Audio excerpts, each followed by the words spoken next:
വെടിവെച്ചാൻകോവിൽ പുന്നമ്മൂട്ടിൽ ശിവസൂര്യ കൊല്ലപ്പെട്ട സംഭവത്തിൽ 3 പേർ പോലീസ് പിടിയിൽ. 1 വർഷം മുമ്പ് ഫുട്ബോൾ കളിക്കിടെ ഉണ്ടായ തർക്കവും വൈരാഗ്യവുമാണ് സംഭവത്തിൽ കലാശിച്ചതെന്നാണ് പോലീസ് ഭാഷ്യം. ഇന്നലെ രാത്രി 10 മണിയോടെയാണ് യുവാക്കൾ ശിവസൂര്യയുമായി വാക്കേറ്റത്തിലേർപ്പെടുന്നത്.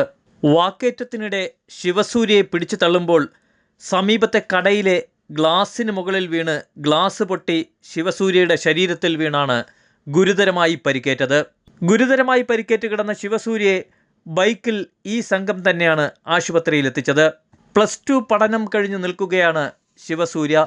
സംഭവവുമായി ബന്ധപ്പെട്ട് അജിത്, കാർത്തിക്, ആരോമൽ എന്നിവരെ പോലീസ് അറസ്റ്റ് ചെയ്തു. സംഭവത്തിനിടയാക്കിയ കൂടുതൽ കാരണങ്ങളെക്കുറിച്ചും പോലീസ് പരിശോധിച്ചു വരികയാണ്. പ്രദേശത്തെ CCTV ദൃശ്യങ്ങൾ ഉൾപ്പെടെ പോലീസ് പരിശോധന നടത്തുന്നുണ്ട്. മനുഷ്യ മനസാക്ഷിയെ ഞെട്ടിക്കുന്ന സംഭവമായിരുന്നു ഇന്നലെ പുന്നമ്മൂട് നടന്നത്. നിസ്സാര കാരണങ്ങളുടെ പേരിൽ വർഷങ്ങളോളം തുടരുന്ന ശത്രുത.